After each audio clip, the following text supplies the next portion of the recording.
Programang ito ay rated SPG, striktong patnubay at gabay ng magulang ang kailangan. Hindi nga nagpaalam si Erica kay Santino sa kanyang paglabas. May binili lang siya sa tindahan. Sakto namang nasa San Dimas ang tauhan ng mga girero na si Sandy para mamili ng boto.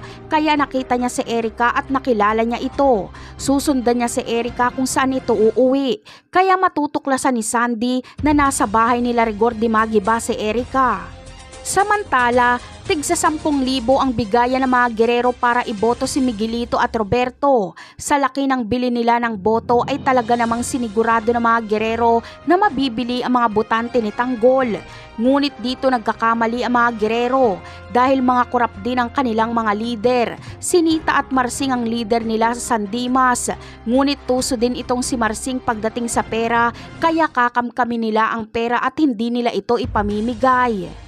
Sa kabilang banda naman ay paunti-unti ngang ginapang nila Tanggol ang kinaroroonan nila Pilar. Sa likod ng lumang gusali sila dumaan at inisa-isa nila ang mga bantay. Hanggat maaari ay makalapit sila sa lumang building na walang mangyayaring putukan.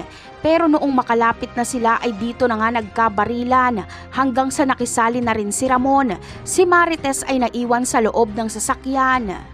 Dahil mga ex-military itong mga tauhan ni Pilar ay nahirapan sila Tanggol at Ramon kaya nasukol sila. Ngunit sino kaya ang makakapagligtas sa kanila?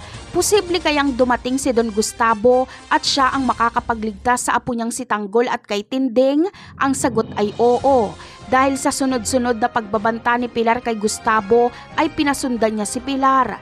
Kaya malalaman ni Gustavo na hawak ni Pilar si Matilde kaya pupunta din siya para iligtas ang mahal niyang si Matilde.